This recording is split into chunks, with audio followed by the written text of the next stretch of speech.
Hello and welcome back to my playthrough of GTNH. It is October 16th. Forgot the date there. And got a decent amount done today. Just starting to craft for the maceration. So I wasn't quite able to finish up the Netherite line. Uh, there are a few components in here that take a little while, but we did get quite a bit done, and the end is pretty much in sight. But it honestly, like, to truly end it's going to take a couple, I shouldn't say a couple hours, there are a few things that I'll like to do, and I'll go over that here in a moment. But before we hop back or get into this stuff, I'm actually going to hop back down to the water treatment plant to show off what I ended up doing today for it.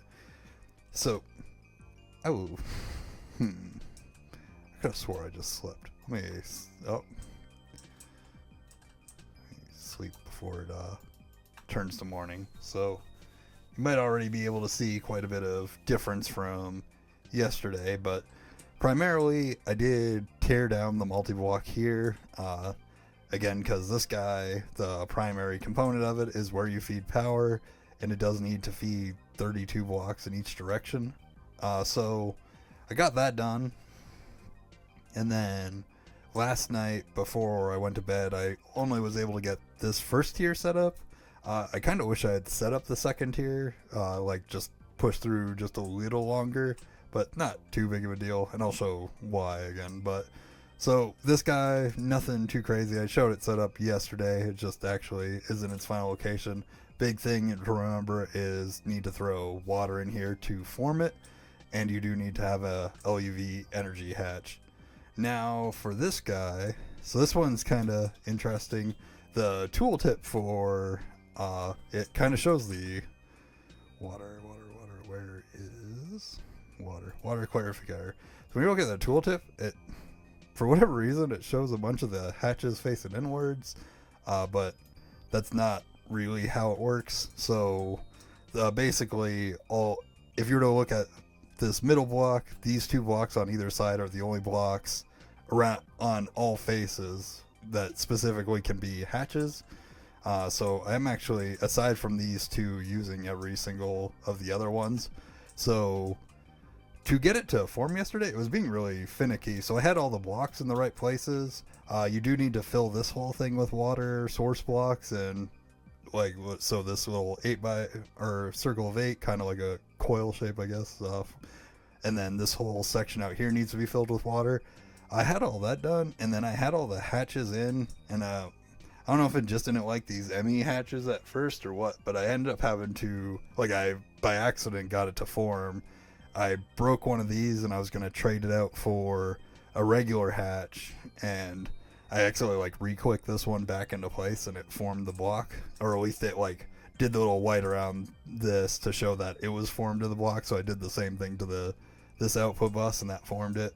And then after that, I came over and traded this one out with a water hatch because it does still take water as the primary input.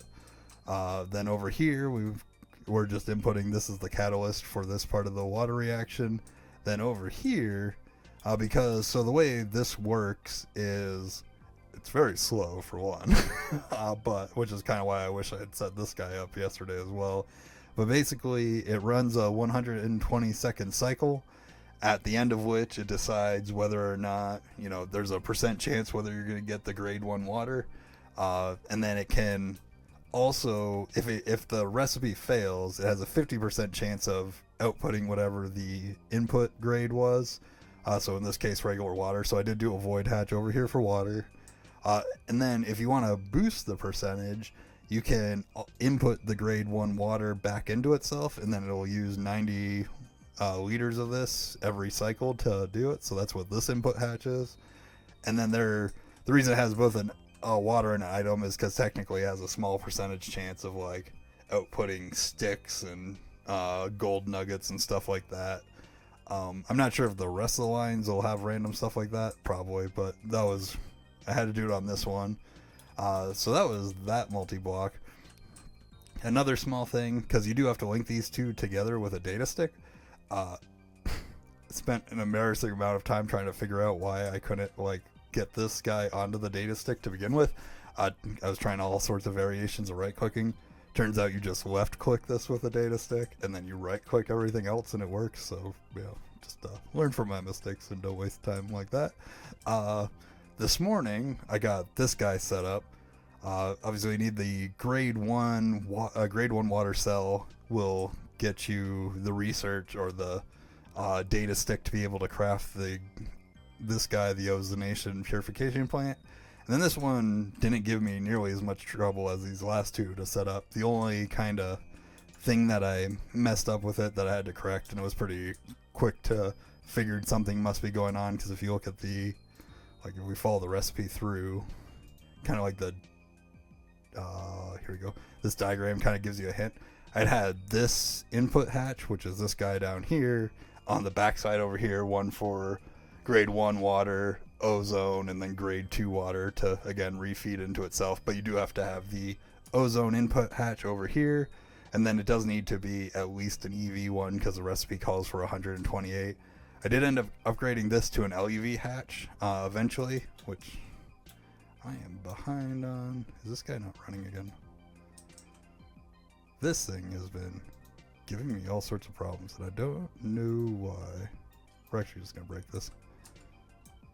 So what I'm doing right now is I had this machine turning on and off based on whether I had enough ozone in there, because I didn't want it constantly running since it is an LUV recipe. But for whatever reason, that level emitter keeps busting on me and not reading out the right signal. I know it was on the right settings, because earlier when I right clicked on it, it updated and started outputting and running everything again. But we'll just break that and keep that machine running permanently, I guess. It does go through the ozone pretty fast. But so yeah, it uses 120 recipe, and then you just link this machine up to this guy, and then they all run on the 120-second cycle, and it takes forever to get water. So as you can see, I don't even have any grade 2 water filtered in here, because I have been manually pulling some grade 2 water out, which I have 15 buckets currently to further move along the ozone, or not the ozone line, the netherite line. So actually I'm just gonna grab one for just show and tell for this. So what I've been doing currently, and what I end up doing for the rest of this stuff, was I hopped over here to this oil cracker. So actually, when I described this the other day, I did have the inputs backwards. So we put the ozone water in here, the nefarious gas goes here, and this outputs the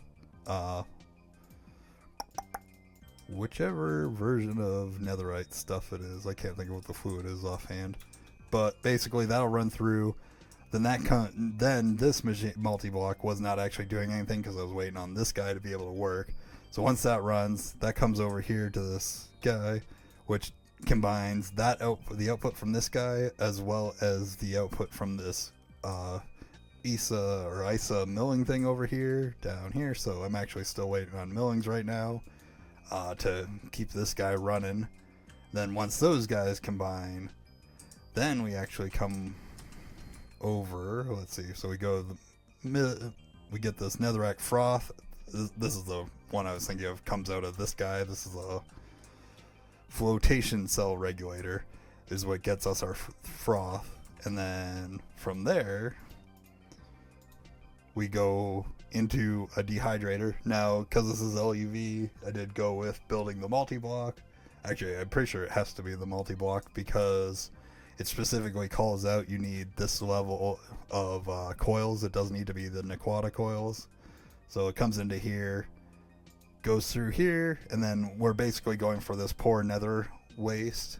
And then out of here, we run this through with the hot netherite scrap.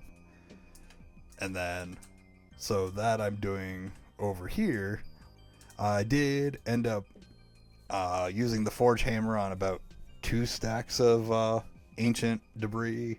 I have a 3rd stack, but I think 2 stacks over here should be more than enough to keep this process rolling, especially with how slow everything else is. Honestly, you could probably literally get away with just having the 2 because everything else in the process is incredibly slow. But if I ever paralyze or what have you, tier upgrade, it'll be just nice to have these on hand. But I'm going to save the ancient debris just in case it pops up for anything else unexpected. I don't need to go the rest of it. I don't have to go redrop a miner in the nether. But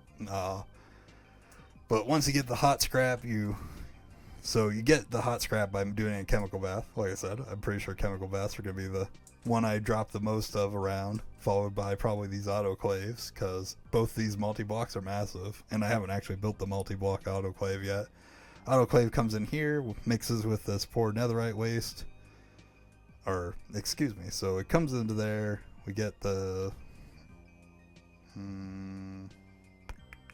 I'm getting myself. So the poor netherite waste mixes with the hellish mud over in that mixer that is up over here, and it does, I believe, need to be ZPM.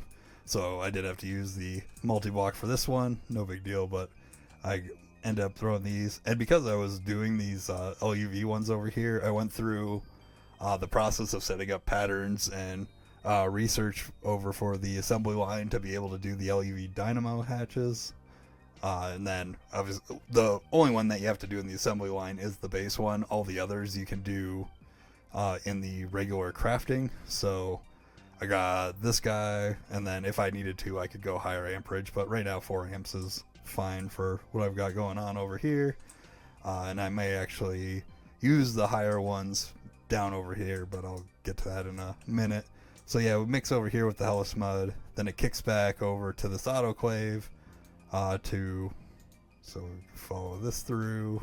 We get the rich nether waste, goes with the autoclave, and then this was the last thing I got actually done, and I was waiting on these netherite scrap seeds, which I have all of 7 of right now for everything.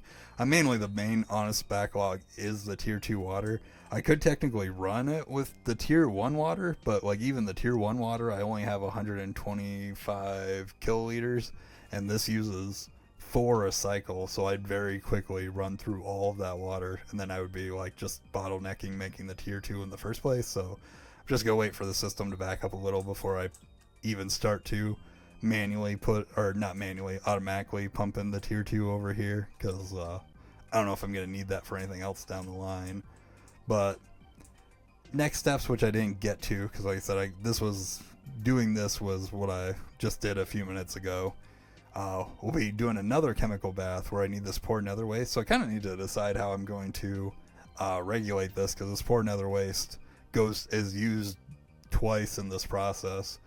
Then we get this brittle nether, and then from here it's just gonna be like a mace raider, which as you saw right at the beginning, I was ordering a multi-block version because it's LUV, so I'll want to use an energy hatch versus a single block. And then this part right here is where I didn't want to like try to just rush to finish it today. I saw here we can use 32 netherite combs to double the output, which is great. This bee is something I still need to breed, but honestly it's not a bad breed at all. If we look over here, I need to make a block of hellish metal, so I'll have to figure out how to do that. I'm pretty sure it shows as part of the Netherite line. Whoops. Yeah, it's right here, so.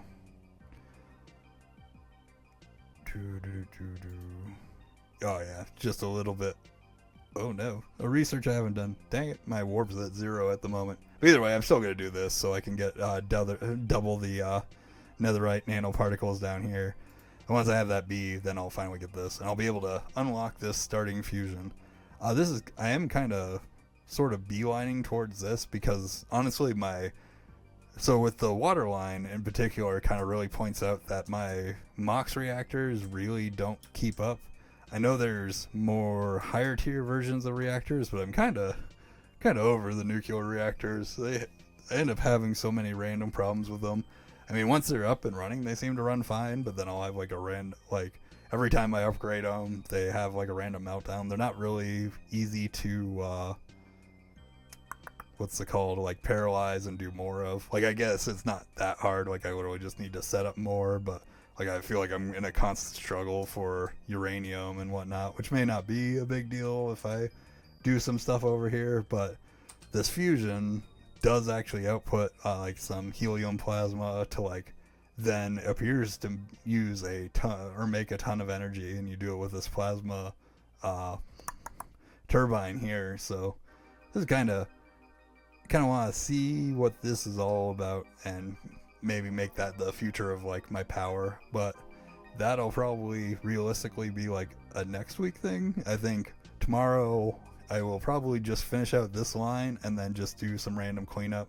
Like I said, for random stuff around the base, I got for like the ancient debris, for example, I had to randomly drop a LUV line down here so I could overclock my forge hammer, because it's doing the ancient debris into nether scrap is a ZPM recipe, funnily enough. So I did that. Just little things need cleanup around the base. So it'll be basically the goal tomorrow. I think I'll start off, breed that bee, finish out the netherite line, because as far as I can tell, everything I need is crafting, and then the only like logistical thing is figure out how to want to do that netherite waste. But I will say I am kind of tempted temporarily, because I never end up talking about it, but there's a random recipe I used somewhere for something in the last couple days, and I've drawn a blank on exactly what it was. But basically, my point is, I can craft nitrobenzene on a whim, and nitrobenzene might be enough to give me like enough temporary power to paralyze these guys a little and get more water output to be able to bump up that netherite line if I need it.